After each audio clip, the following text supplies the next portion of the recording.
Aujourd'hui, près d'une femme sur trois dans le monde a subi des violences physiques ou sexuelles au cours de sa vie. Ces chiffres, derrière, il y a toutes les violences, physiques certes, visibles, mais aussi invisibles. Les pressions, les humiliations, l'emprise, le silence, celles qui ne laissent pas toujours de traces, mais qui marquent tout autant. Combien d'hommes en sont au courant? Et même annoncé aujourd'hui, est-ce que quelque chose se passe dans la conscience masculine? Alors nous tenterons ce soir d'analyser, de comprendre les agissements des hommes face aux violences visibles et invisibles dont les femmes font l'objet. On le sait, la violence faite aux femmes ne tombe pas du ciel, elle naît quelque part, dans des silences, dans des habitudes, dans des excuses. Alors la question du jour est simple, mais dérangeante. Qu'est-ce que l'homme voit vraiment? Et qu'est-ce qu'il refuse encore de voir? Bienvenue dans le podcast Cible, la femme vue par les hommes, avec pour thème à débattre ce que les hommes voient ou nient face aux violences faites aux femmes. Un homme qui comprend peut devenir un allié, mais est-ce à la femme de réparer l'homme? Revenons un peu aux chiffres. Dans le monde, environ 840 millions de femmes ont subi des violences physiques ou sexuelles au cours de leur vie, juste l'année 2024-2025. Et encore, ce sont des cas déclarés. Les violences visibles, celles qu'on peut compter, celles qu'on peut déclarer, celles qui laissent des preuves. Mais il y a les autres, les violences invisibles, celles qui ne saignent pas toujours, celles qui ne se photographient pas, celles qui s'installent lentement. Elles ne font pas toujours la une, mais elles façonnent des vies entières. Et la question qu'on peut se poser, pourquoi ces violences existent? Que voient les hommes? Que comprennent-ils? Et surtout, pourquoi tant d'entre eux se taisent-ils? Parce que parfois, la violence ne progresse pas seulement par l'acte, elle progresse par le silence autour de l'acte. Alors, comment endiguer un fléau aussi destructeur pour la femme? Nous allons nous asseoir, chères femmes, et nous allons écouter la voix des hommes. Pas pour tolérer la violence, pas pour l'excuser, mais pour comprendre les mécanismes et mettre en lumière la responsabilité masculine. Écouter n'est pas absoudre, comprendre n'est pas justifier. Nous écoutons pour révéler ce que le silence protège.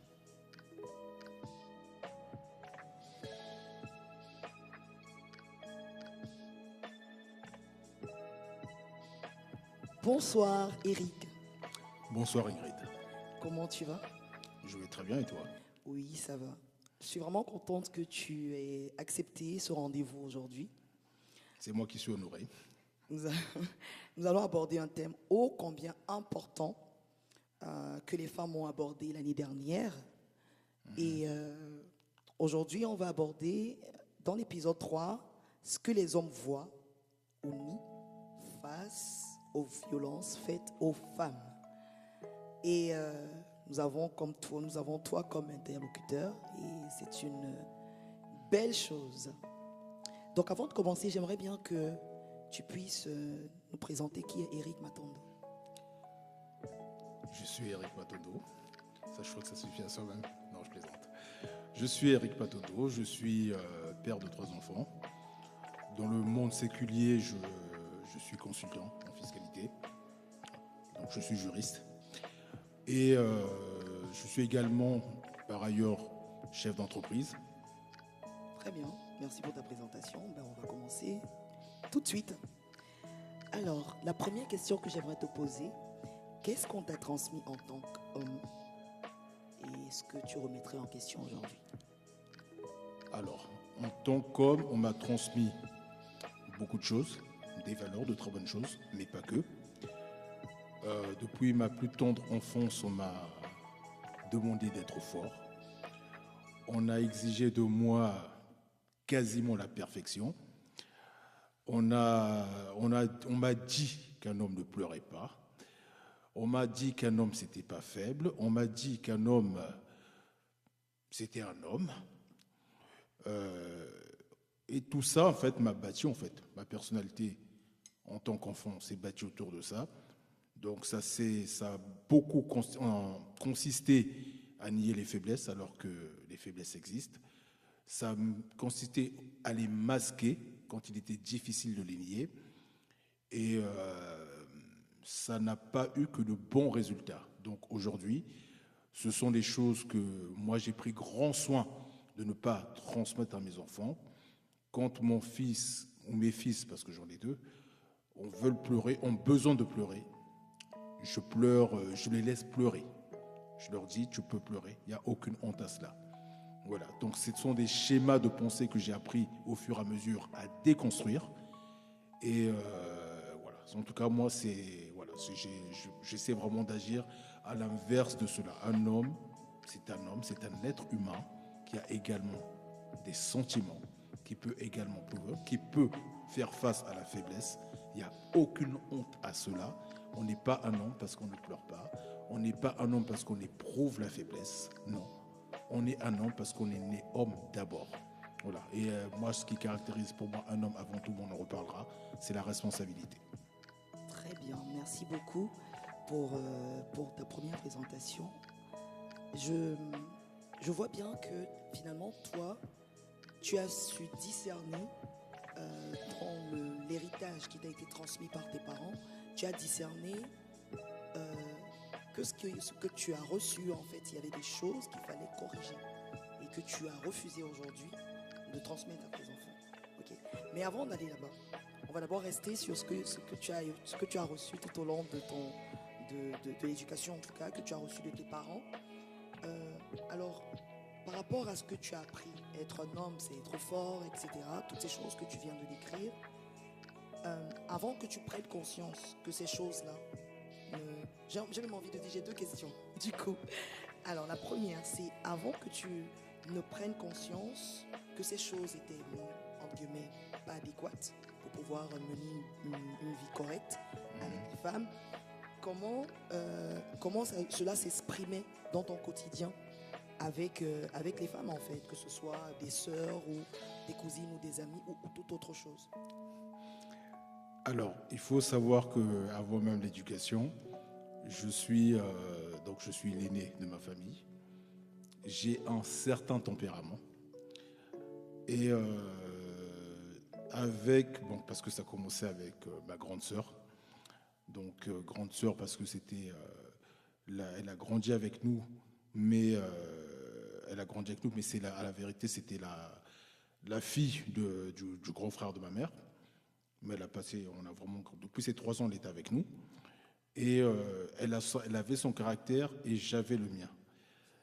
Et on s'est pas mal de fois battus parce que, comme j'avais un oncle, un tonton qui venait souvent à la maison, qui avait l'habitude de dire « Eric, c'est le coq dans la basse-cour ». Voilà, grosso modo. D'accord. Voilà. Donc, Eric, c'est le coq dans la basse-cour. Oui, mais quand il me voyait au milieu, il nous voyait au milieu d'autres enfants, il identifiait en moi assez facilement le leader.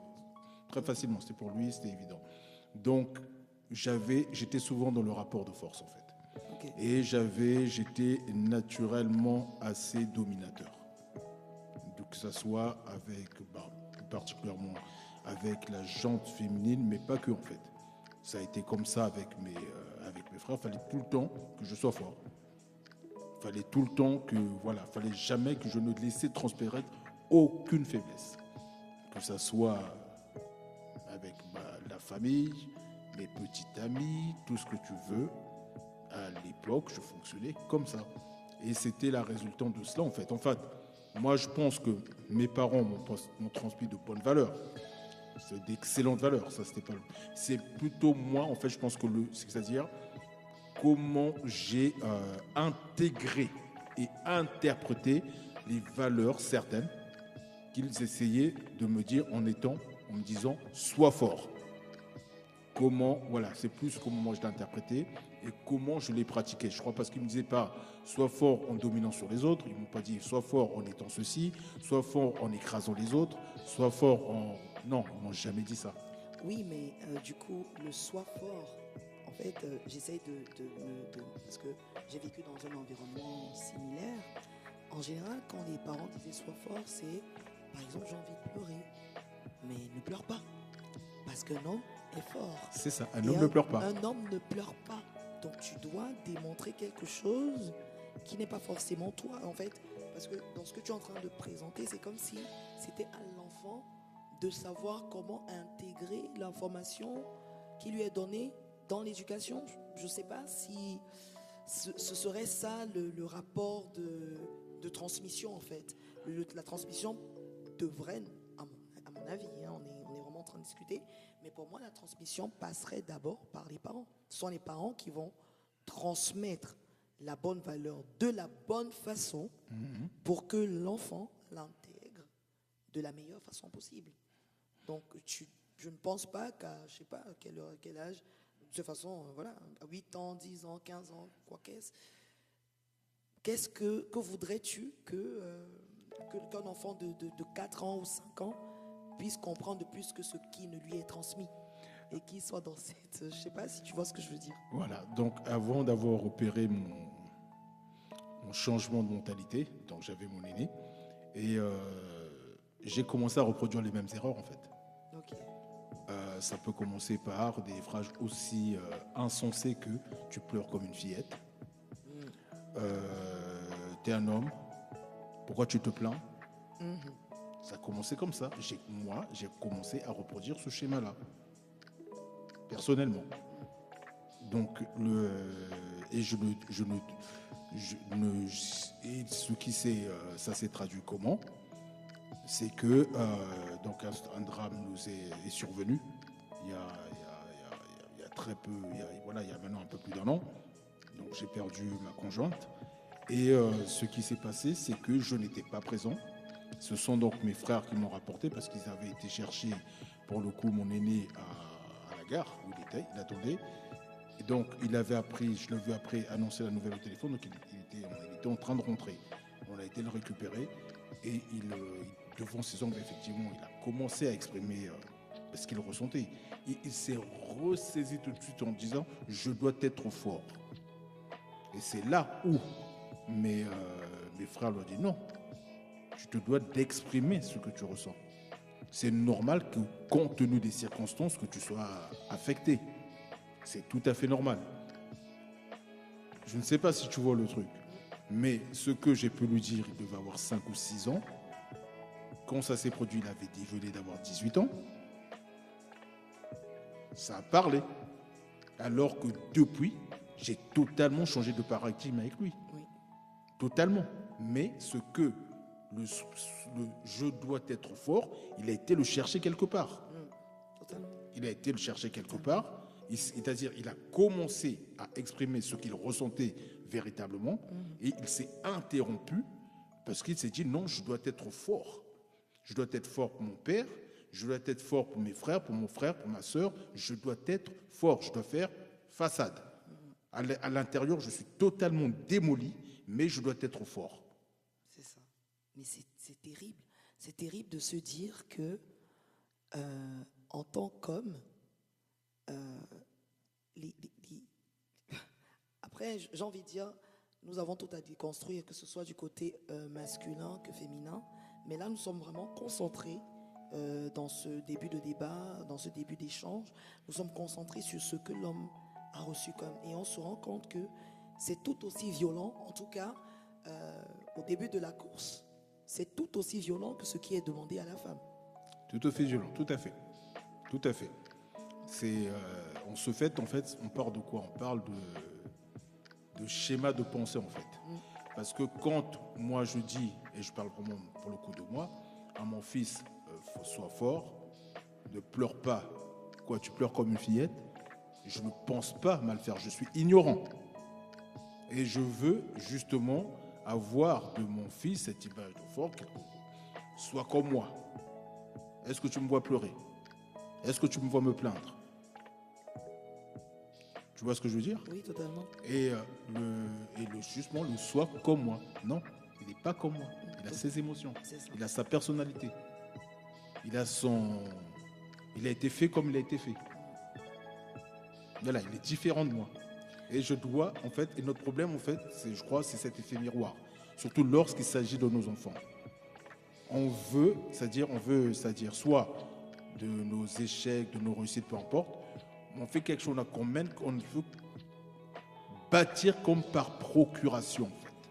Mener comme une vie par procuration. C'est-à-dire, et moi là-dessus, j'ai un très bel exemple au sujet du Memphis. J'ai toujours souhaité faire du basket à très haut niveau. Faire du sport à très haut niveau de manière générale. Moi, n'ayant pas pu le faire parce que mon père était plus orienté études qu'autre chose, quand j'ai eu l'opportunité de le faire très tôt, mon fils n'avait pas 4 ans, je l'ai inscrit au basket. Il a fait du basket et je lui disais, tu dois aller en NBA. Tu dois aller en NBA. Tu dois aller en NBA.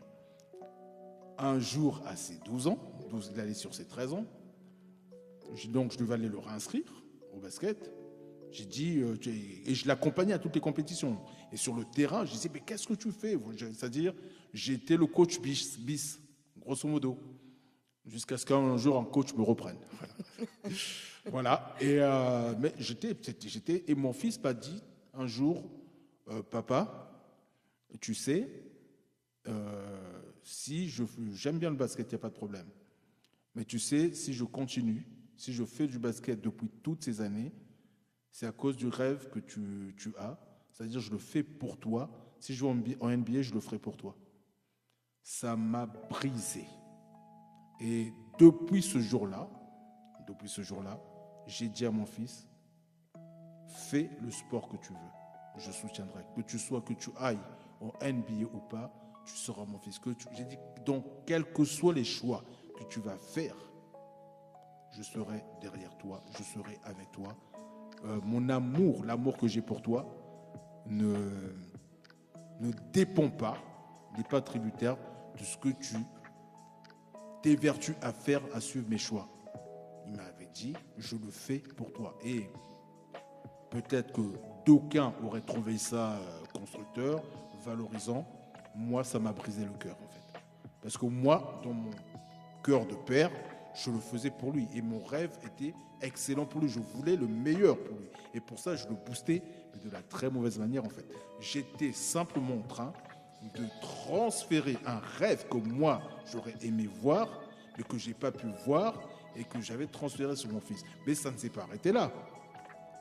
Parce que quand il m'a dit qu'il arrêtait le basket, c'est dans la mort de l'âme que je l'ai fait. Du coup, qu'est-ce que j'ai fait? Mon dernier né, quand il a eu 3 ans, je l'ai inscrit au basket. Rebelote. Une année. D'accord. Et quand j'ai vu qu'il célébrait ses paniers marqués, comme Mbappé célèbre ses buts de foot, Tu as tout de suite compris que c'était j'ai tout de suite compris qu'il y avait un problème. D'accord. Et l'année d'après, je l'ai inscrit au foot et jusqu'aujourd'hui, il joue au foot. Très bien. L'exemple, il est magnifique. Il montre vraiment que ce qu'on train. Alors, tu as dit 2 choses qui moi, m'ont fait tilt tout de suite.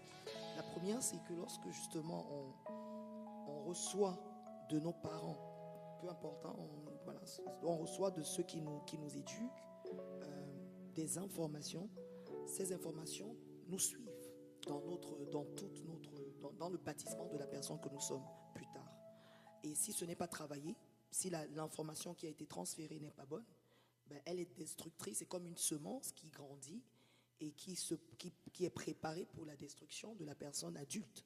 Tout à fait. Et la deuxième chose que j'arrive à discerner dans ce que tu es en train de dire, c'est aussi comme un miroir de notre échec personnel, nous en tant que parents. C'est-à-dire ce que je n'ai pas pu faire, je vais chercher à le faire à mes enfants, de sorte que finalement l'échec non dit, Non avoué que j'ai pu vivre, je le rattrape entre guillemets au niveau de mes enfants. Et on voit vraiment que ça peut ça aussi, ça peut être destructeur parce que finalement, l'enfant ne va pas être ce qu'il est, mais Exactement. ce que le parent veut qu'il soit. Et ce n'est pas forcément en adéquation ou en aliment avec ce qu'il est. Et c'est Exactement. très bien parce que du coup, ça nous permet de passer au sujet qui nous importe, hein, les femmes. On est d'accord. Parce que là, c'est vrai qu'on a pris quand même un certain nombre de temps pour parler des hommes. Et je pense que tout le monde comprend que l'impact de ce que les hommes, le petit garçon, l'homme qui devient, ce petit garçon qui devient un homme plus tard, reçoit dès la base un impact colossal sur l'homme qu'il devient. Donc maintenant, avant de passer la dernière question que j'aimerais poser, avant de passer à l'impact que cela peut avoir sur une femme, quel a été l'élément déclencheur pour que tu puisses comprendre que ce n'était pas la bonne méthode? Il y a eu plusieurs choses en fait. Il y a eu plusieurs choses parce que moi-même, déjà mon expérience personnelle, c'est que mon père est scientifique de très haut niveau.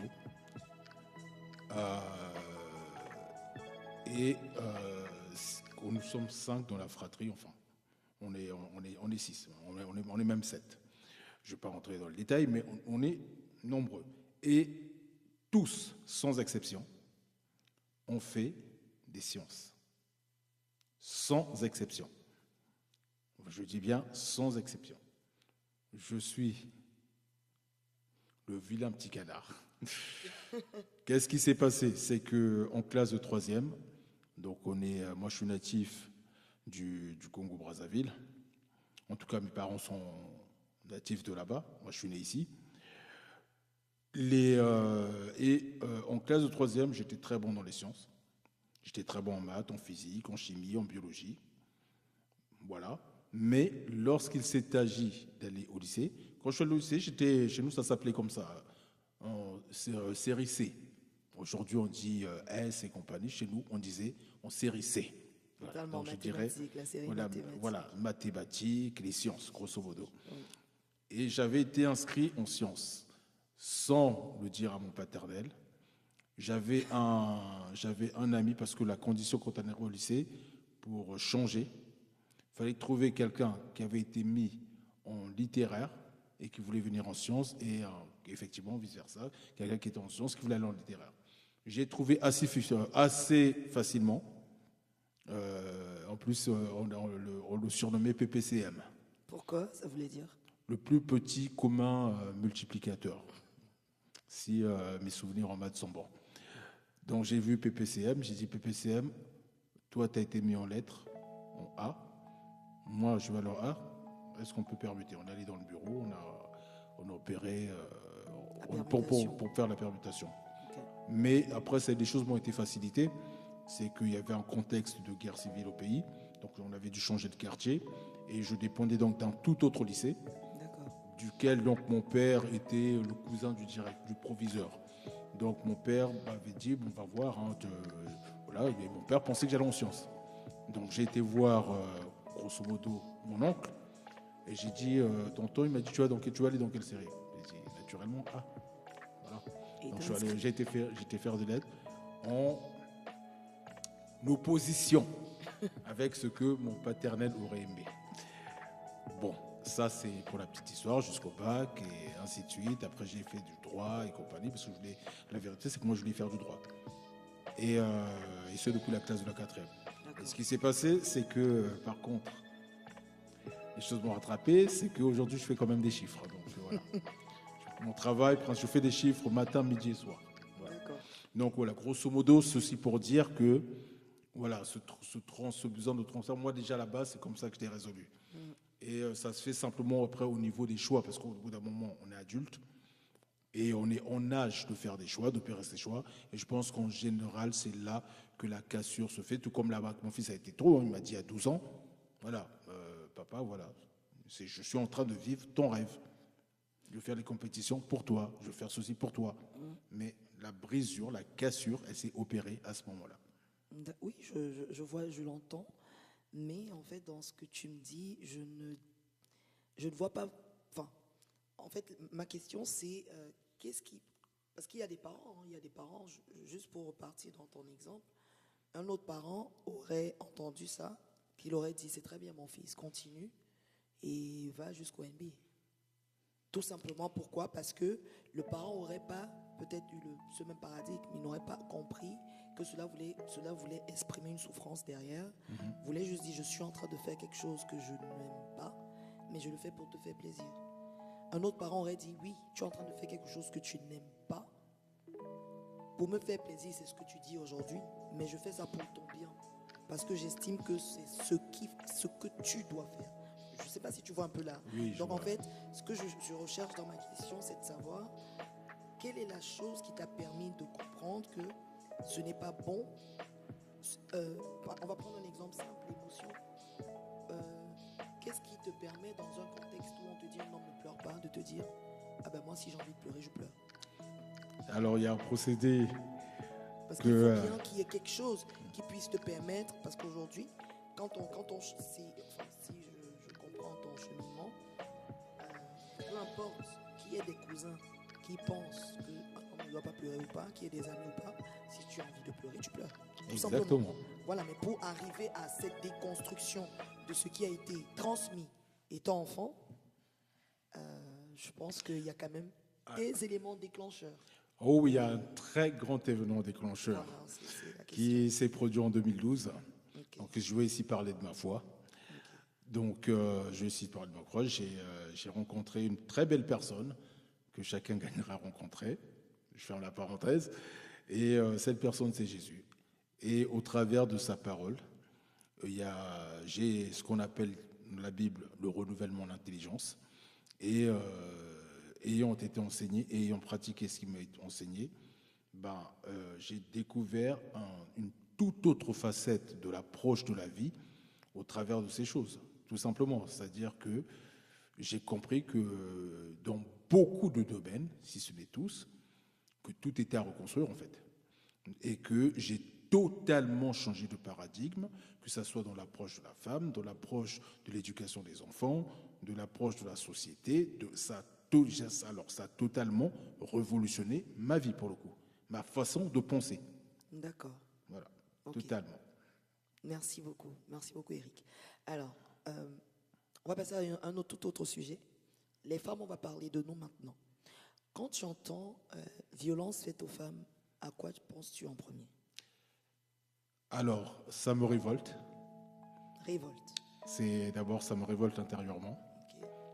Ça me révolte intérieurement à plus d'un titre, parce que je pense que, sauf si on est du genre à fermer les yeux, tout le monde, je pense, nous les hommes en premier, avons expérimenté d'une manière ou d'une autre, de près ou de loin, de telles violences. Parce que on voit souvent ce qui est clinquant, ce qui se voit, mais ce que j'ai pu voir, c'est déjà... Donc moi, ça me révolte parce que cette première violence, elle est souvent sourde, elle est inaudible, elle est silencieuse, elle est pernicieuse. Moi, c'est d'abord ça, en fait. Et ça me renvoie à des schémas pas très glorieux, j'ai envie de dire. J'ai des proches, je ne préciserai pas forcément qui.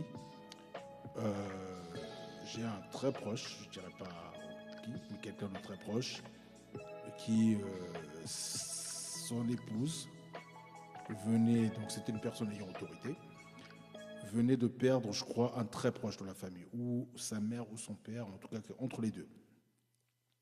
Et la personne, alors que nous on était présents, s'est souciée donc d'une seule chose, parce que pour le coup, elle a exprimé sa peine devant nous.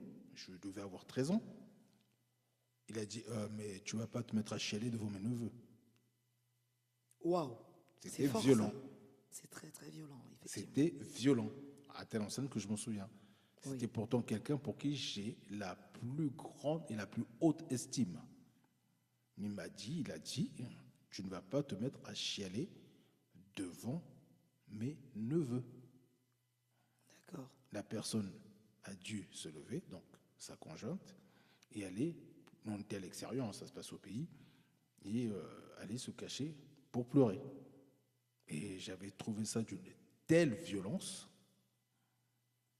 Donc là, j'avais 13 ans. Ensuite, à quoi je pense? Donc ça arrive. Moi, déjà, à l'intérieur, moi, ça m'avait... Voilà, parce que bon, j'ai aussi une mère, je me suis posé la question, qu'est-ce que je ferais si c'est papa qui disait ça à ma mère? Et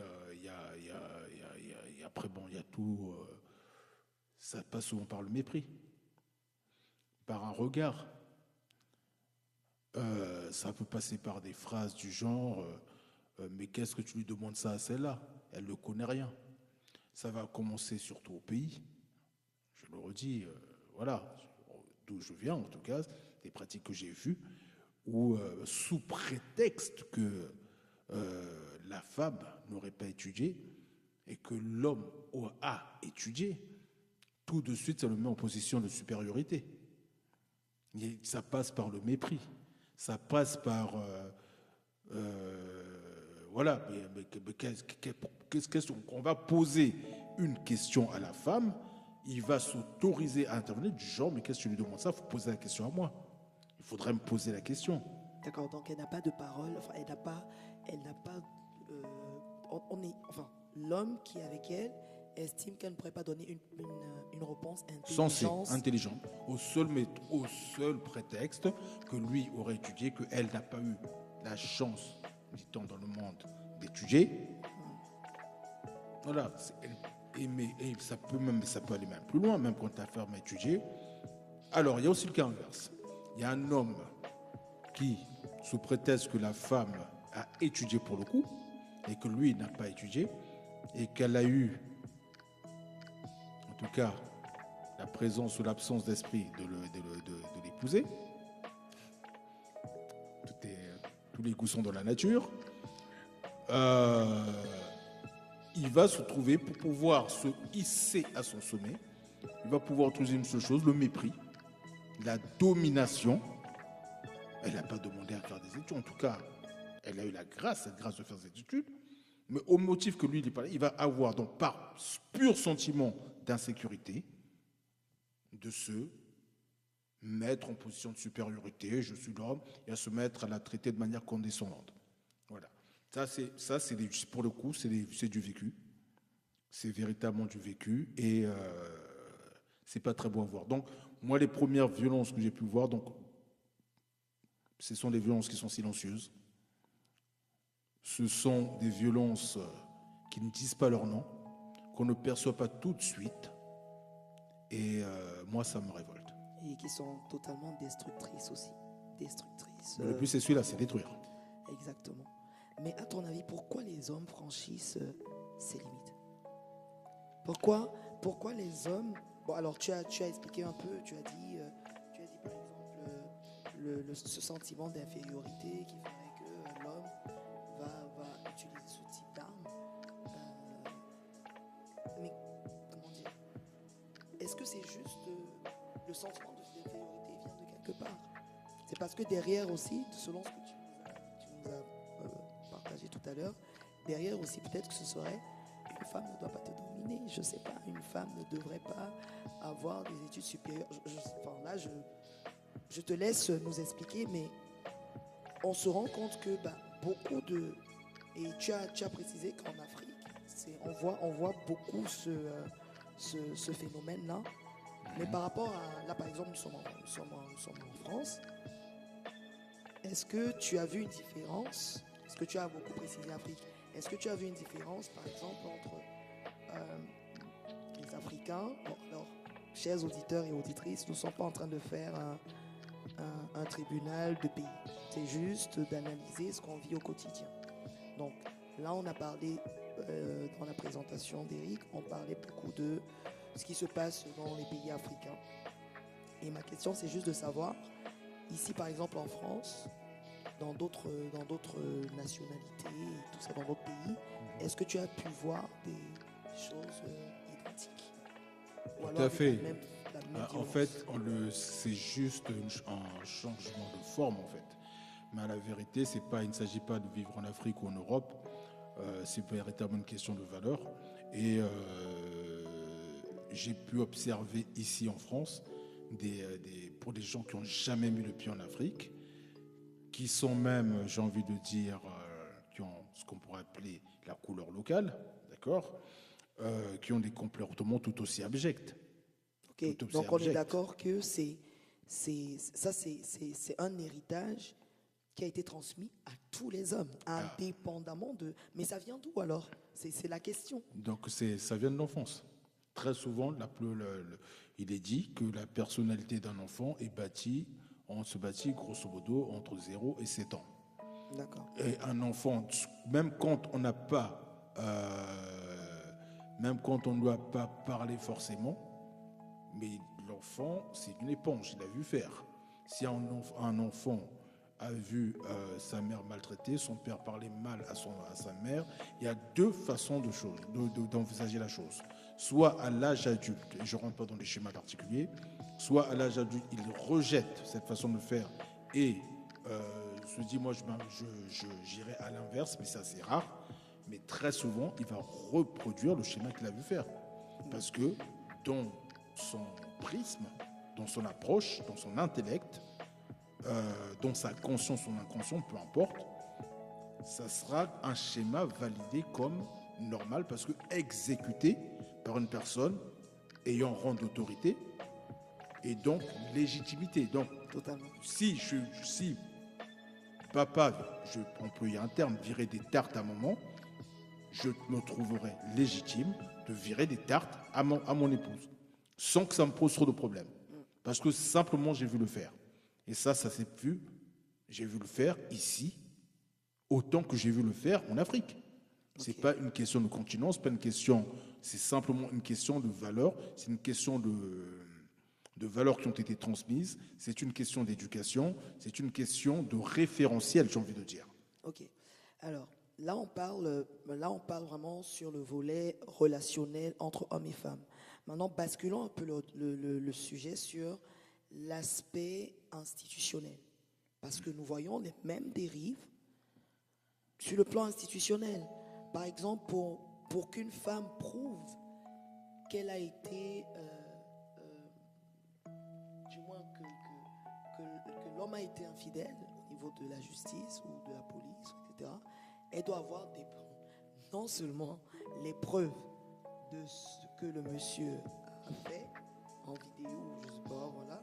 Et en plus de ça, on lui demande d'avoir un témoin oculaire associé. Non mais c'est, franchement, là je donne un exemple parmi tant d'autres aberrations auxquelles les femmes doivent faire face, auxquelles elles se battent, auxquelles elles font face et pour lesquelles elles doivent se battre au quotidien. Donc, c'est-à-dire, je me retrouve dans un cas pareil pour prouver que mon mari, mon époux a été infidèle. Il faudrait que je prenne la photo, je le trouve en flagrant délit sur le lit conjugal. Donc, hors du lit conjugal, c'est pas très grave. Sous-entendu, je referme la parenthèse. Donc, je dois, entre guillemets, prier les dieux pour qu'il reste dans son infidélité, le temps que j'aille trouver un témoin oculaire qui pourrait... Enfin, tu vois ce que je veux dire?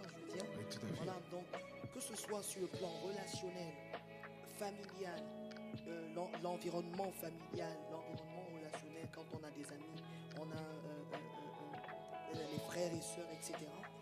Et l'environnement institutionnel, on se rend compte que les femmes sont comprises dans un piège. Alors, là, tu parlais du cas de l'infidélité, qui est assez grotesque. Totalement. Voilà. Mais il y a également les différences de salaire Aussi. entre hommes et femmes. Il y a le nombre de représentants au niveau de l'Assemblée nationale, par exemple, même si les choses tendent à se corriger.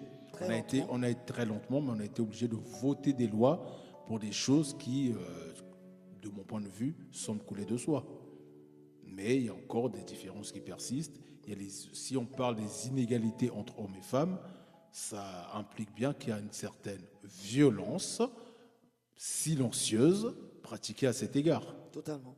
Donc là-dessus, il faudrait être, j'ai envie de dire, insensé pour les nier. Est-ce que tu penses que les hommes sont conscients qu'ils ont, comment dire, au niveau des institutions, qui sont privilégiés par rapport aux femmes? Tu penses qu'ils sont conscients de cela? Je ne Et pense qu'ils en pas. jouent ou pas? Alors, je ne sais pas s'il y a une conscience, parce que quand on est conscient d'une chose, il y a deux possibilités. Soit effectivement on est conscient et on en joue, voilà, ou on est conscient et on essaie de faire à la place qui est la sienne, on fait en sorte de faire changer les choses en fait, de déplacer les lignes, d'essayer d'apporter sa pierre à l'édifice afin que les choses changent. Oui, mais en fait, moi, je dis ça pourquoi.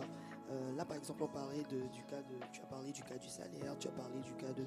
Mais en fait, une femme, en fait, pour pouvoir faire confiance à l'institution, il faudrait qu'elle aille, qu'elle aille au niveau de l'institution et qu'on puisse répondre à ces plaintes, si je peux m'exprimer comme ça. Mais ce n'est pas le cas.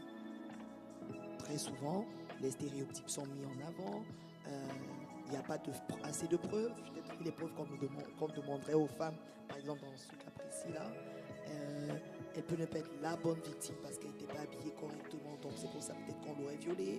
Il y a beaucoup de choses qui montrent que finalement, au niveau des institutions, l'expérience sociale, en tout cas, au niveau des institutions, n'est pas la même pour une femme que par rapport à un homme. En fait. Oui, on est pleinement dans le cas de la problématique d'égalité entre hommes et femmes. Et tu l'as cité, hein, tu as cité plein d'exemples. La femme qui... est-ce qu'on est autorisé à agresser sexuellement une femme au motif qu'elle serait habillée de manière inadéquate? Personnellement, je ne pense pas. Mais ne serait-ce que cette approche-là, ça vient valider le fait qu'on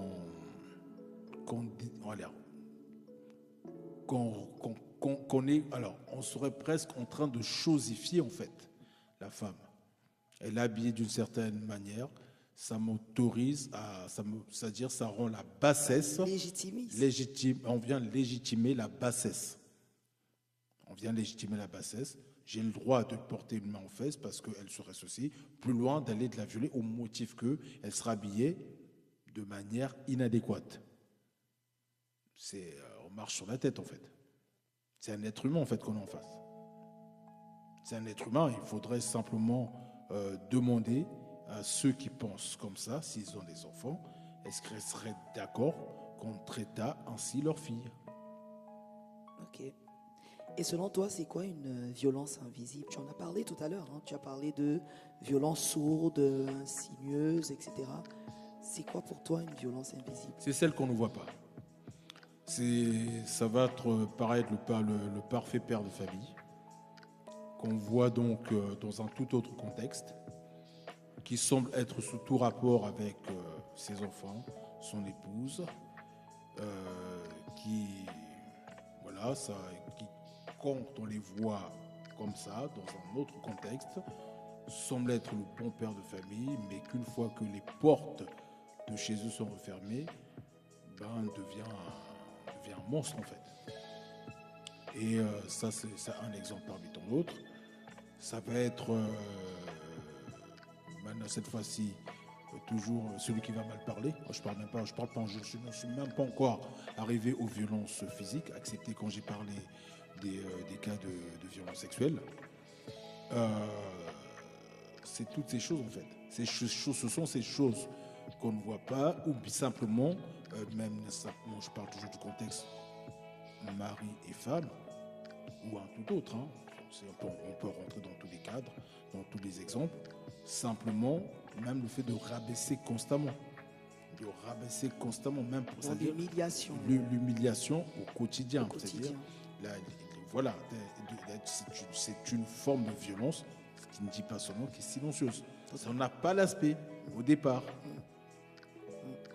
Alors, pourquoi, donc, en tout cas, dans ce que tu es en train d'expliquer, effectivement, on se rend compte que la jalousie, l'isolement, les pressions, qu'elles soient sexuelles ou toute autre chose, la dévalorisation constante, voilà, le contrôle de ce qu'on ferait, ce que la femme ferait, pas seulement dans le contexte de mari et femme, parce que là, on parle vraiment de tout. Et ça peut être, tu as parlé tout à l'heure de je me battais avec ma grande sœur tout le temps. C'est-à-dire le contexte familial, quand on est tout petit, à l'école, au travail, la relation que j'ai avec moi, mon professeur femme, le rapport de force que je peux manifester par rapport à mon professeur femme, face à mon professeur femme ou face à mon professeur homme, c'est pas pareil.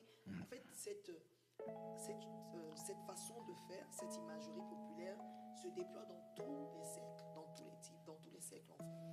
Et là, on voit néanmoins qu'il y a beaucoup d'hommes encore aujourd'hui. Il y a beaucoup d'hommes encore aujourd'hui qui ne le visualisent pas. Ils ne comprennent pas que ce sont des violences invisibles.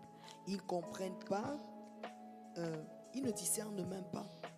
Et même ceux qui sont à côté d'eux, c'est-à-dire, voilà, on peut faire quelque chose sans se rendre compte que cette chose, elle est bien ou elle n'est pas bien.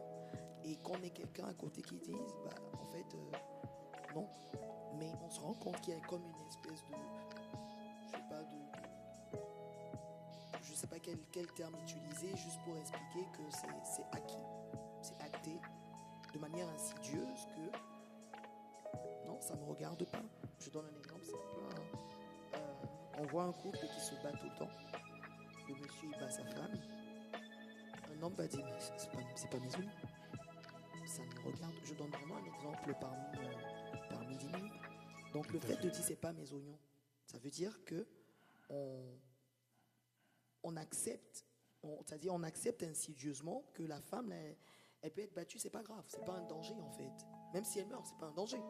Et on voit le nombre de féminicides qui augmente de plus en plus. Alors, là, on est en train de parler de ce que je caractériserais de lâcheté sociale. Lâcheté sociale, pourquoi ? Et ça se traduit par beaucoup de choses. C'est-à-dire qu'on est devenu très nombrilique. Bon, il y a plusieurs cas. Ça passe pas que ça se justifie. Loin s'en faut. C'est ce que moi j'appelle, ça rend de ce qu'on appelle le silence coupable, en fait. Là, tu es rentré dans un cas limite, mais ça va être pareil. Une jeune fille qui, dans les transports, il est arrivé qu'il est dit qu'alors qu'un métro peut-être pas bondé, mais dans lequel il y a des personnes, où des personnes se sont retrouvées à violer une fille, alors qu'il y avait des personnes qui étaient présentes. Les autres ont juste détourné le regard. Ou sans aller dans ce cas limite, où il y a des personnes, une fille qui se fait agresser, qui se fait harceler, prendre à partie par un homme, toujours, donc là, alors que voilà, ce sera au seul motif que la jeune demoiselle ne voulait pas donner son numéro de téléphone. Et toutes les personnes autour cautionnent en détournant le regard. Et en fait, c'est-à-dire qu'on en est arrivé à accepter l'inacceptable, en fait, à considérer comme schéma validé quelque chose de totalement abject, en fait, par lâcheté, par indifférence ou par peur. Oui. Les trois étant coupables à mon sens, à mes yeux. Totalement. Et si on reste dans cela, là tu as donné des exemples qui sont aussi on peut les traduire aussi en harcèlement des fois. Quand une femme est harcelée au quotidien, est-ce que tu penses que les hommes mesurent réellement le poids que cela peut faire dans la vie d'une femme? Pas toujours. Mais pourquoi? Je te l'ai dit, tu as l'indifférence, la normalité, qu'en tout cas, considérer regarder la chose comme normale, ou bien la peur. C'est les trois agents que j'identifie. La peur, c'est par exemple dans le cas d'une agression dans les transports, on craint plus pour sa vie à soi que pour la vie de la personne qui est en face. Étant entendu qu'il suffirait qu'il y ait deux personnes face à une personne qui est atrás, qui interviennent pour dire pardon, que ça ne va pas se passer comme ça, pour que la chose s'arrête en fait. Mais ça, très souvent, c'est pas la norme. Ça tient de l'exception de nos jours. Et les gens se demandent même des fois où est le problème. Parce qu'il y a beaucoup d'aspects culturels également dedans. Oui, voilà. Ça tient à des schémas culturels, ça tient à des phases, grosso modo, on en revient à la même chose en fait, à des schémas de pensée en fait. C'est ça. Donc, tout à l'heure, tu as parlé de schémas culturels et on se rend compte que dans les conversations entre hommes, il y a des remarques ou des blagues de très, très, très mauvais goût C'est vrai. qui sont, tu as parlé tout à l'heure de normalité, qui sont pour les hommes des normalités, mais qui sont pour les femmes des souffrances.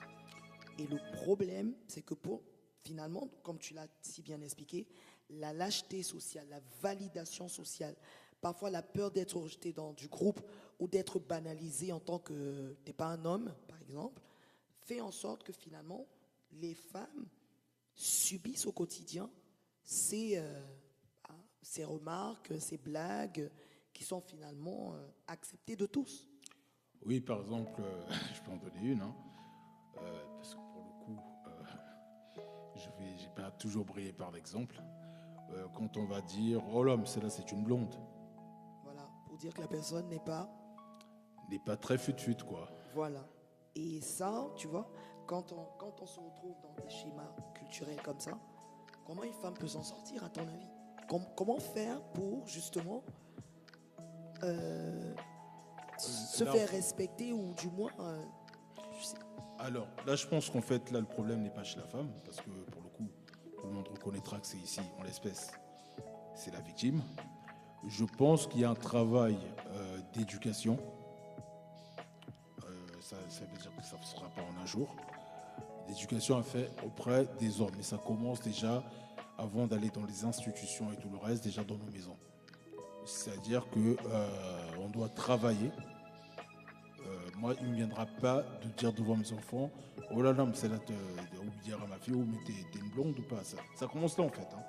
C'est-à-dire faire en sorte que ces schémas de pensée ne soient pas déjà validés, ne soient pas pratiqués, exécutés dans le cadre de la cellule familiale. C'est là que ça commence en vérité. Hein. Oui. Parce que si une chose n'est pas validée en tant que telle, lorsqu'elle sera rencontrée à l'extérieur, voilà, il y aura une dissonance. Il y aura une dissonance cognitive qui va s'opérer et qui fera que l'enfant, la personne, en tout cas je parle au départ de l'enfant parce que ça commence quand même là, va se dire il y a un problème en fait. Il y aura une confrontation de valeurs. Or, si l'enfant, dans le cas de la cellule familiale, entend des choses qu'il rencontre par ailleurs à l'extérieur, donc là on a pour le cas, non mais c'est qu'une blonde et tout, qu'il entend ça chez lui, il n'y aura pas de problème. Mais s'il a toujours vu valoriser sa mère, il n'a pas entendu de tels propos, il se posera même la question de savoir, mais c'est à quel titre que tu dis ça en fait?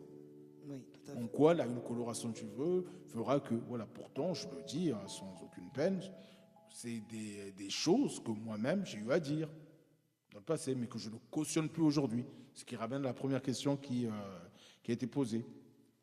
Mais avant tout, c'est un système de valeurs et je pense que la solution se trouve dans les avant et par-dessus tout dans l'éducation. On peut dénoncer, mais dénoncer, ça n'est que la première étape en fait. Si on s'arrête à dénoncer, je suis navré de le dire, mais il n'y aura pas de résultat en fait. Il n'y aura pas...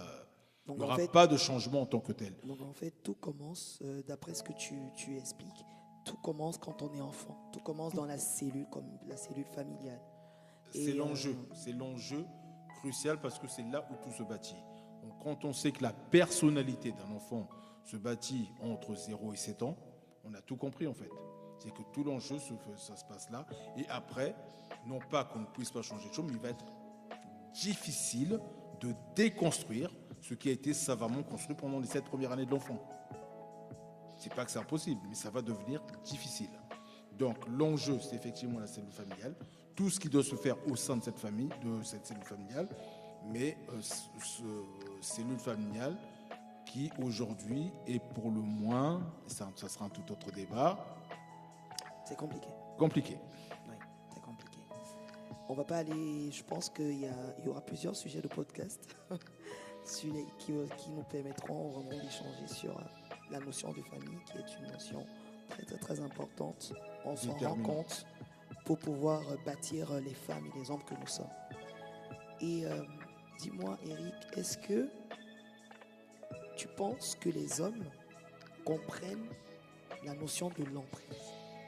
Parce qu'on entend souvent, hein, mais elle aurait pu partir quand même. Elle exagère.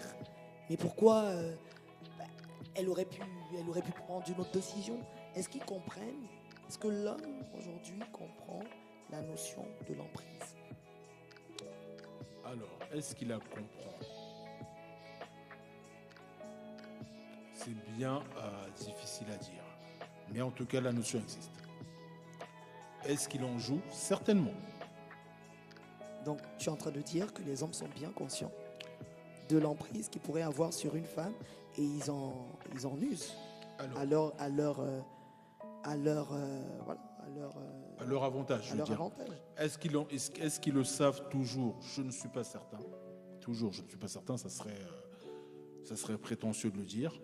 Mais les cas de figure où ça tient de la manipulation, où les hommes effectivement savent que exercer une certaine emprise, on ne peut pas le nier. Ça serait malhonnête de dire que non, ils ne savent pas. Non, non, non. Je crois qu'il y en a qui le savent, il y a d'autres qui ne le sont pas toujours conscients. Parce que ça a pu se valider, je peux le voir par moi-même, que des personnes, et ça peut être de plusieurs ordres, hein, ça peut être une emprise affective, ça peut être une emprise de toutes sortes. De toutes sortes. Il est arrivé que j'ai vu faire des personnes que dans le cadre d'étudiants, une personne pour... il savait pertinemment donc, comment, affectivement parlant, la personne, l'être aimé, je dis bien entre griffes, voilà, on était arrivé et j'avais des personnes, c'était des copains à l'époque, il va prendre juste son téléphone, l'éteindre de vendredi à dimanche. Il sait que ça va littéralement faire péter un câble à la personne dite aimée. Oui. Et voilà, j'ai pris un minima, mais ça dépend juste. Là, c'était fait intentionnellement et la personne savait parfaitement ce qu'elle faisait. Après, il peut y avoir des schémas beaucoup plus grave. Beaucoup plus graves, beaucoup mais alors là, autrement plus graves. Des cas d'emprise, c'est un état mental, émotionnel qui existe. Et après, comment ça s'est construit, il faut voir comment ça s'est construit. Hein, parce que bon, quand on arrive là, on n'en arrive pas là par hasard. Après, il faut aller voir quels sont les schémas, on part toujours de l'enfance. Qu'est-ce qui a fait que ça puisse générer ça? Assurément, les réponses se trouvent toujours, je le redis, dans l'enfance, mais on ne peut pas nier que ça existe. Ça existe, on ne peut pas nier que des femmes, que des hommes en jouent, mais c'est vice-versa. C'est vice-versa. Voilà, c'est vice-versa. Pour le coup, c'est vraiment vice-versa parce que j'ai vu faire en la matière, même venant de... Des qu'on appelle, aussi. Même il faut s'interroger sur la terminologie, le sexe faible, ça en dit très long. S'il fallait décortiquer, qu'est-ce qu'on va mettre derrière? Pourquoi la femme serait forcément regardée comme le sexe faible? Pour en revenir à mes croyances, à ma foi, non, la Bible ne parle pas de sexe faible, mais comme une personne plus délicate. C'est pas la même chose. La Bible parle de personnes que l'homme doit se comporter envers son épouse comme une personne qui est plus délicate, pas faible. Ça renvoie pas forcément à la faiblesse, non. Mais la délicatesse, mais pas la faiblesse. La délicatesse n'est en aucun cas de la faiblesse. Mais pour en revenir à notre sujet, les notions d'emprise, ça se voit dans un cas comme de l'autre, c'est pas une exclusivité des hommes, mais force est de constater, en raison de comment la société est constituée, qu'il y ait des hommes qui en usent et qui en abusent. Et ma question, penses-tu que ce serait bien, ce serait intéressant, voire urgent, d'enseigner sur cette notion et la notion d'emprise et surtout les dégâts que cela crée dans la vie des hommes, des êtres humains en général, mais surtout des femmes qui sont beaucoup plus émotionnelles que les hommes. Parce que c'est vraiment un réel fléau qui pousse des femmes à se suicider finalement au lieu de choisir d'autres stratégies. Parce tout ce qu'on va leur demander, tu l'as dit tout à l'heure, pour les hommes, est trop fort. Donc à cette femme-là qui est en train de subir, on dira, tu n'as qu'à partir. Mais le tu n'as qu'à partir, il nécessite un certain nombre de choses à intégrer à l'intérieur avant d'avoir le courage de partir. Parfois même c'est juste ne serait-ce que l'information. Et avoir la force d'intégrer l'information pour pouvoir passer à l'action. Il y a tout un processus qui se fait. Et est-ce que tu penses que ce serait urgent même d'enseigner sur la notion d'emprise? Il y a en tout cas urgence à être éduqué sur le sujet. Et qu'on en parle de manière claire, nette et précise. Et qu'on puisse... parce que la solution, en fait, de tout problème, moi, c'est mon père qui me l'a appris. Mon père qui me l'a appris. La première ébauche de solution à tout problème, c'est de commencer par en parler. À partir du moment qu'on arrive à verbaliser, à poser des mots sur des actes, des faits, je crois qu'on commence voilà. Ça permet de sortir du silence, parce qu'il n'y a pas pire que le silence, et dire les choses pour ce que sont. C'est en fait une situation d'emprise est tout sauf acceptable en fait. Après, on peut aller derrière. Je crois qu'éduquer dessus, tant que le premier à mon sens, la première étape, en parler. Ensuite, deuxième étape, parce que la question, c'est pas de savoir s'il y a emprise, mais est-ce que la personne, la femme en l'occurrence, qui en sortirait aujourd'hui, si on ne traite pas les causes qui ont fait qu'elle entre dans l'emprise, ne vont pas se répéter demain. On a reproduit le même schéma. Entendu que il y a un adage qui dit que le passé on a expérimenté avec les guerres mondiales et toutes les guerres qui sont, prend un malin plaisir à se répéter si on y prend garde. Donc, on peut sortir une personne d'une situation d'emprise, mais si on ne traite pas les causes qui ont conduit à cette emprise, donc demain matin, elle va se retrouver dans le même schéma de pensée en fait. Parce qu'il y a la loi des associations, elle ira chercher à cause de son état émotionnel le même type de personne, le même type de bourreau, afin qu'on la fasse rentrer dans le même schéma d'emprise. C'est très intéressant. Sa mauvaise expérience ne lui servira pas de leçon. Si on ne traite pas au fond ce qui l'a conduit dans cette situation d'emprise, je suis désolé de le dire, mais ce schéma va se répéter. Donc, dénoncer, la sortir de là, parce qu'il y a urgence, parce que ça peut aboutir à des drames. On a parlé de suicide, c'est vrai, mais pas s'arrêter là. Il faut aller traiter la cause au fond. Et ces causes sont dans l'âme. Totalement. Merci. Alors, nous sommes en train d'atterrir tout doucement vers la fin de cet échange qui est assez riche. Merci Eric. Qu'est-ce que tu dirais aux hommes aujourd'hui pour que les femmes se sentent en sécurité? Parce que dans tout ce qu'on vient de présenter, on se rend vraiment compte que sur le plan familial, sur le plan sociétal et même sur le plan institutionnel, les femmes ne se sentent pas en sécurité. Et qu'est-ce qu'un homme à son niveau peut faire ou peut faire pour devenir, ou alors aider, contribuer à ce que les femmes soient plus en sécurité? Je pense qu'il y aurait beaucoup à faire. On pourrait ici envisager quelques pistes. Je n'ai pas la vocation à tout savoir. Je ne sais pas tout. Mais je pense que la première question, c'est que l'homme se doit de s'examiner soi-même. C'est pas le problème, c'est pas la femme. Il se doit de prendre un miroir et de se regarder avec honnêteté lui-même.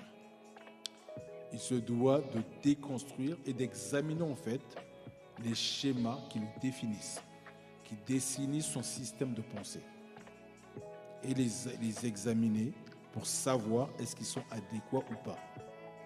Qu'est-ce qui a fait qu'aujourd'hui je sois, parce que pour beaucoup, je dis bien pour beaucoup, c'est des situations, c'est des problèmes d'insécurité interne. Ça commence là.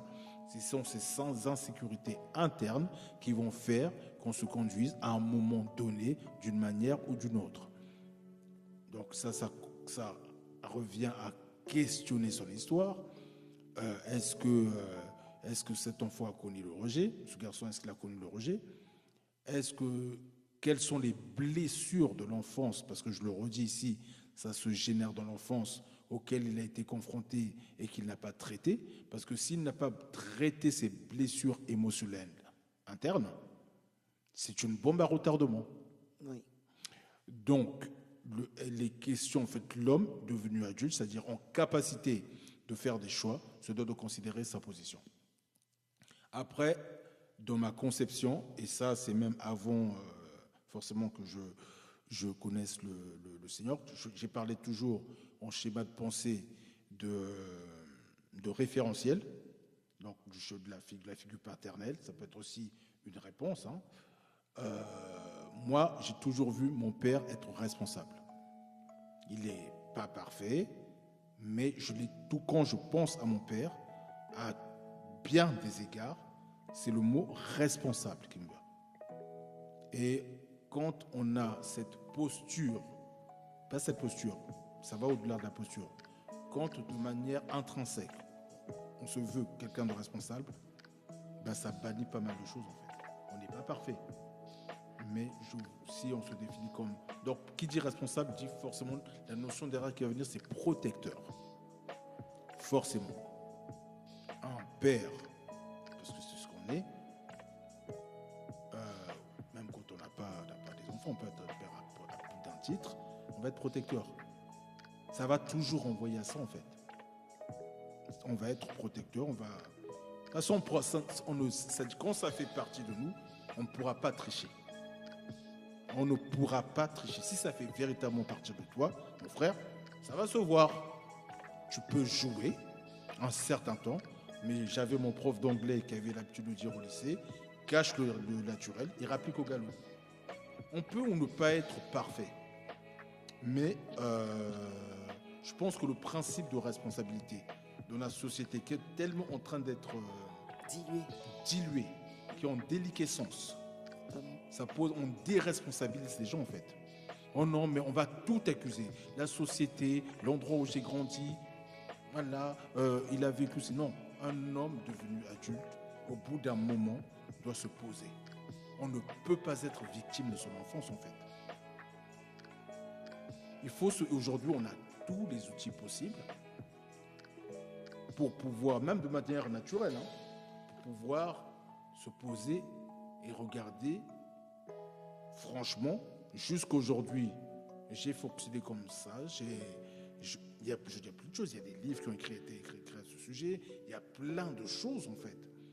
Est-ce que, je n'ai pas la statistique en tête, est-ce qu'on va continuer à regarder comme normal qu'il y ait une femme sur combien, je ne sais pas, qui décède chaque jour sous les coups de son époux? Quand on entend une telle information à la télé, ça crée quoi en nous, en fait? Pas grand-chose. Est-ce que ça crée de l'indifférence? Est-ce que ça crée de la révolte? Attends, des fois, il faut juste poser la question. Si c'était ma mère, si c'était ma fille, si c'était une proche, si c'était quelqu'un à qui je tiens, à qui ça arrive, comment je vais réagir? La question, elle est là. Des fois, il faut simplement se dire, j'ai une fille, et si ça lui arrivait demain, comment se passerait-il? Oui. Comment je vais le vivre? Donc, ça se passe loin, il n'y a pas de problème. Mais le jour où ça nous arrive, parce que ça peut arriver. Tu ne sais pas qui ta fille va épouser demain.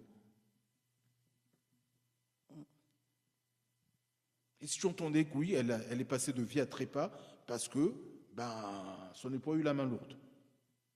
Comment tu vas réagir? Je pense qu'il y a d'abord ce travail interne à faire. L'homme se doit de se regarder comme dans un miroir, sans fausseté, et considérer ce qui sont les faiblesses, les accepter. D'accord, je suis passé par là, oui, il n'y a pas de problème. Mais est-ce que je suis condamné à vivre à perpétuité, jusqu'à ce que je quitte cette terre, mon passé? Le passé est écrit, je ne pourrais rien y changer. Je ne pourrais absolument rien y changer. Mais je peux changer mon présent et mon avenir. Je peux décider que les erreurs de mon père, de ma mère, de tous ceux qui m'ont précédé, de ceux qui ont contribué d'une façon ou d'une autre à mon éducation, à me bâtir, je peux décider aujourd'hui d'emprunter une toute autre voie. Ça, c'est de ma responsabilité. On n'est pas des victimes, en fait. On fait des choix. Le libre arbitre nous a été donné pour faire des choix. Maintenant, est-ce que ces choix sont éclairés ou pas? Ça, c'est à nous de voir. Il est de notre responsabilité, je le redis encore ici, de faire des choix éclairés ou pas. Papa a bu. Est-ce que je veux accepter de continuer moi aussi de boire? J'ai le choix de le faire. Papa a battu maman. Est-ce que j'accepte, est-ce que je fais le choix de pourrir la main? Demain, ça ne sera pas une excuse. Demain, ça ne sera pas une excuse pour aller en prison, pour ne pas aller en prison. Ça ne sera jamais retenu comme quoi papa, son homme et son père le faisaient. Ça ne sera jamais une mesure de souplesse pour t'exonérer de ta responsabilité. On est responsable, en fait. La vérité, c'est qu'on est responsable des choix que l'on fait. Ces choix nous honorent ou ces choix nous déshonorent. Totalement. Merci Eric pour ces conseils envoyés. Je pense que les conseils que tu es en train de donner ne sont pas simplement aux hommes. C'est vrai qu'on est en train de parler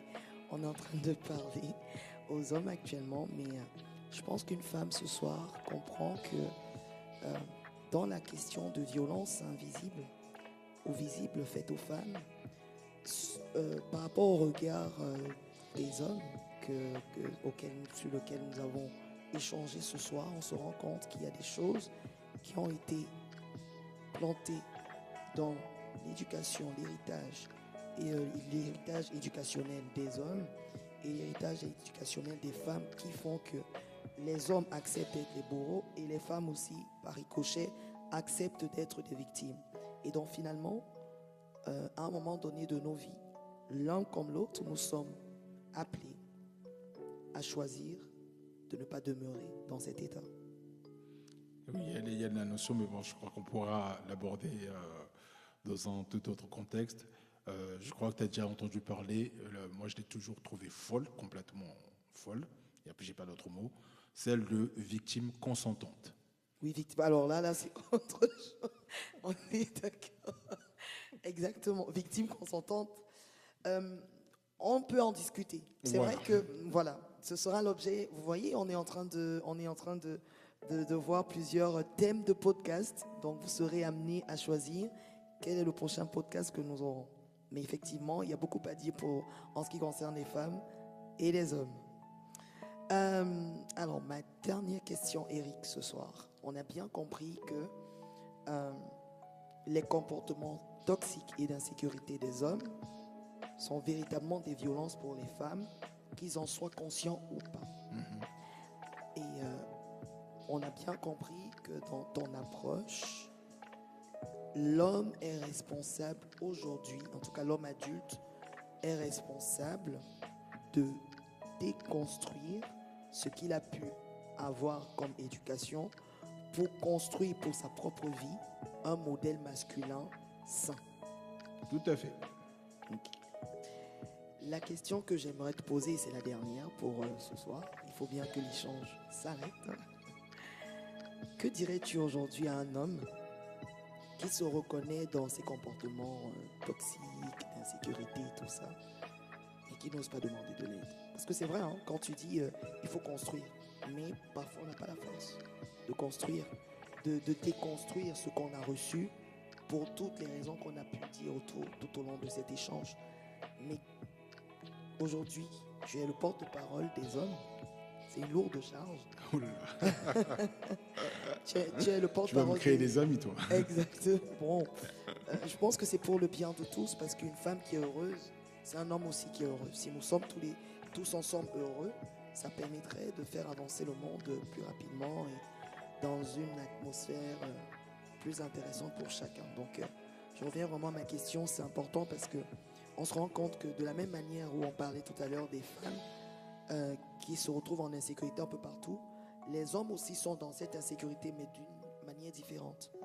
Parce que ce qu'on attend de ce que tu as brillamment expliqué tout à l'heure, ce qu'on attend d'eux force une certaine posture qui finalement inhibe la capacité, même l'envie de demander de l'aide?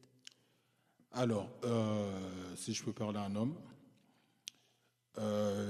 il est dit que l'humilité est la vraie grandeur. Donc ça commence par s'examiner soi-même. Et lorsqu'en fait on va s'examiner en fonction du résultat auquel on va aboutir, soit on va se sentir en capacité de pouvoir le faire soi-même. Donc moi, dans mon cas, j'ai été aidé dans le cadre de ma foi pour déconstruire ces choses-là. Mais même dans le cadre de cette foi, on peut avoir besoin d'un frère, d'une sœur pour nous aider. Ici, en tout cas, on n'est pas sans aide. On n'est pas dans un pays où on est sans aide ou sans solution par rapport à ces choses. Comme je l'ai dit, ça commence par en parlant. En fait, il n'y a pas de recette miracle.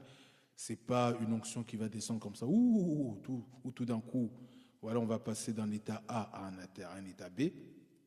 Ça prend du temps et il faut accepter, ça demande beaucoup d'humilité, accepter de l'aide, accepter qu'on ne sait pas tout, accepter d'apprendre des autres, accepter de confesser sa faiblesse, accepter d'être renouvelé dans ses pensées. Il s'agit de ça en fait. C'est tout à propos de ça, accepter d'être renouvelé dans son intelligence. Accepter que, ok, jusqu'ici, je n'ai pas su faire, j'ai été plutôt maladroit, j'ai commis des erreurs, j'ai même des fois failli commettre le pire, mais que je ne peux pas accepter de demeurer une victime de mon passé. On n'est pas des victimes en fait. Et il faut accepter qu'on nous tende la main, parce que des fois ça peut se voir, quand on propose de tendre la main, il faut l'accepter, ou il ne faut pas hésiter. En fait, le problème chez l'homme, c'est que l'homme est par nature fier. Et on en revient au propos c'est-à-dire, ne vais-je pas être regardé en sollicitant de l'aide comme quelqu'un de faible? Non, mon frère, la faiblesse, ça serait demeurer dans ce que tu es, parce que demeurer dans ça va détruire ta vie. Il va faire en sorte que tu sois un bourreau, un destructeur de vie également, à commencer par la vie de ceux que tu aimes et ceux qui te sont chers. Refuse de demeurer une victime. On n'est pas des victimes. Je le redis, on n'est pas des victimes. Voilà. Merci beaucoup. C'est vrai que j'ai dit, c'est la dernière question, mais j'aimerais bien que tu parles à une auditrice aussi ce soir qui comprend que l'homme qui est devenu, ou du moins qu'elle a rencontré qui peut être violent, est passé par tout un processus qu'il a fait tel qu'il a fait. On peut aussi être cette mère, cette sœur, cette épouse qui peut conduire l'autre dans le processus de guérison au travers de ce que tu viens de dire aujourd'hui. Alors, il y a beaucoup de choses à dire. Il y a vraiment beaucoup de choses à dire. Il y aurait beaucoup à dire sur le sujet, mais il faut que ça fasse l'objet d'un autre podcast. Mais si la première chose que je dirais, parce que c'est la même chose que je dirais à ma fille, j'ai une fille, c'est déjà à la base, c'est la lucidité dans les choix que tu fais s'il s'agit du conjoint. Je ne vais pas développer. Lucidité. Maintenant, il y a des choses, parce que en la matière, on est très habile. Quand les sentiments s'engagent et tout, il y a des choses que on peut passer à la trappe alors qu'elles ont tout leur sens.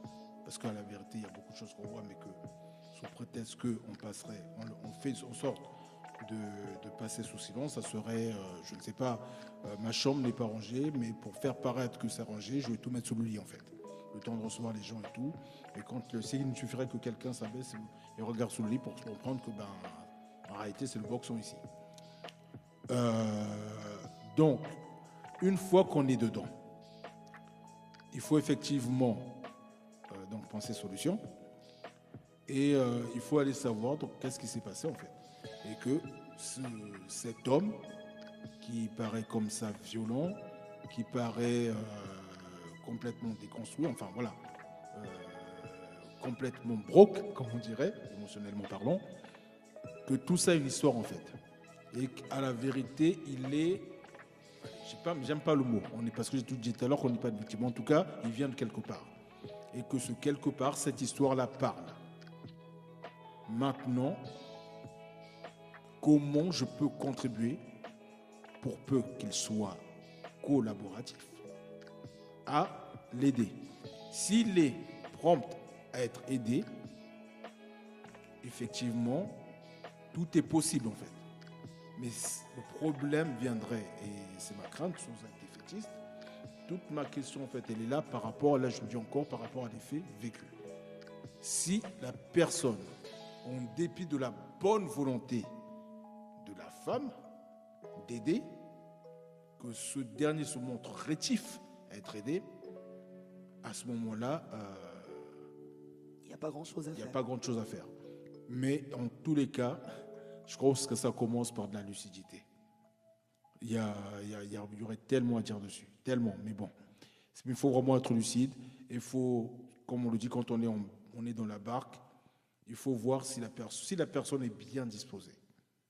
Il n'y a pas de souci. On voit comment on peut contribuer à la place qui est la sienne, en fonction des compétences qui sont les siennes, pour aider, ou bien comment faire appel, comment orienter l'homme qui passe par ces troubles vers une solution. Totalement. Mais il n'y a pas de défaite, il n'y a pas de fatalité, j'ai envie de dire. De la même manière qu'on n'est pas des victimes, il n'y a pas de fatalité. Et je pense que tout le monde peut changer pour peu qu'on désire véritablement ce changement. Tout le monde peut changer pour peu qu'on désire véritablement ce changement. Je le disais bien, qu'on n'est pas des victimes, tout est une question de choix. Demeurer tel qu'on est, c'est une question de choix. Changer, c'est une question de choix. On n'est pas des victimes. Merci beaucoup Eric pour cet échange qui a été vraiment riche. Je pense que nous sortons d'ici avec beaucoup de clés, tant pour les femmes que pour les hommes. On comprend véritablement que la violence ne se combat pas seulement dans les tribunaux, mais tout commence dans nos comportements du quotidien. Aujourd'hui, les hommes ont reconnu une chose essentielle. L'emprise existe et elle n'est pas toujours inconsciente. Ils ont reconnu que certains hommes savent ce qu'ils font, qu'ils isolent, qu'ils manipulent, qu'ils alternent pression et réassurance, qu'ils fragilisent pour mieux contrôler. Et face à une femme sous emprise, la société répond encore trop souvent « mais elle n'a qu'à partir ». Mais partir n'est pas si simple. L'emprise n'est pas une attache physique, c'est une prison psychologique. Elle détruit la confiance, elle brouille le jugement, elle installe la peur. Elle fait croire que celui qui blesse est aussi celui qui sauve. Et parfois, elle pousse jusqu'à l'extrême, jusqu'au suicide. Ces drames ne sont pas des fragilités individuelles, ce sont des failles collectives. Les hommes ont reconnu aussi une autre vérité importante. La violence physique, visible et invisible, naît souvent d'insécurité interne non traitée d'un homme. Un homme qui ne travaille pas ses blessures risque de les projeter. Un homme qui ne se sent pas solide cherche à contrôler. Une question émerge alors de tout ce constat. Que faire quand on comprend trop tard en tant qu'homme, quand on réalise qu'on aurait pu parler, intervenir, protéger? Une réponse s'impose. On ne peut pas changer le passé, mais on peut décider de ne plus être complice du présent. Le trop tard ne doit pas devenir une excuse pour se taire encore. Il doit devenir un point de bascule. S'excuser si nécessaire, reconnaître sa passivité, changer ses comportements, intervenir la prochaine fois, éduquer ses fils, ses filles autrement, soutenir publiquement les victimes. Car la culpabilité n'est utile que si elle produit une réelle transformation. Sinon, elle devient encore une fuite. Certains hommes oublient qu'ils ont des filles, des sœurs, des nièces, des mères. Et ils ne se posent pas la question de savoir si un homme faisait subir à leur être cher ce qu'ils minimisent aujourd'hui, s'il la passait de vie à trépas, comment réagirait-il? Comment se sentirait-il? Cette question dérange, mais elle oblige à regarder en face. La violence n'est jamais abstraite. Elle touche toujours quelqu'un, toujours une fille de quelqu'un. Il y a donc un devoir de lucidité. Hommes comme femmes doivent faire un choix. Ne pas rester dans les rôles appris. Ni l'homme dans la posture du bourreau, ni la femme enfermée dans celle de la victime. Les hommes doivent accepter ce que la société leur apprend à refuser. Demander de l'aide. Et les femmes, elles aussi, ont le droit, voire même le devoir, de se reconstruire, de se faire accompagner pour ne pas retourner vers les mêmes schémas d'emprise. Car l'avenir dépend de ceux qui ont le courage de ne plus rester prisonniers de ce qu'ils ont appris.